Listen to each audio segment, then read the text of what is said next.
Sanyang nagbilin og dakong kadaot human naglandfalls dinhi sa Sugbo kaganinang kaadlawon. Sa Facebook post ni Jahara Rabaya, makita ang taytayan nga naguba sa sitio Ilihan sa munisipalidad sa Sibunga. Samtang grabe sab nga pagbaha ang nasinati sa munisipalidad sa Dumanhog. Makita kini sa video ni Rodelis Capuno Reyes nga taga Barangay Tapon.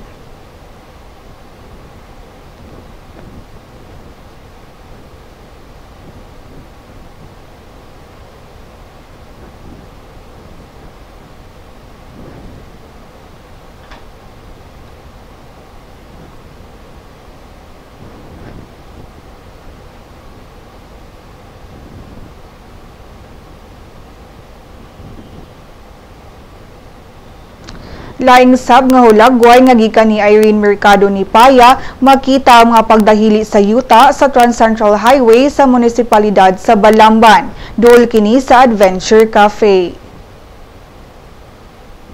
Si Sanyang nag-third landfall dinhi sa Sugbo kaganinang alas 4 sa buntag. Una na kining naglandfall sa Surigao del Sur ug Bohol kagahapon sa kadlawon ug gabii. Ang mga opisyales sa mga Local Disaster Risk Reduction and Management Councils padayong nagsusi karon sa mga gikatahong casualties ug missing.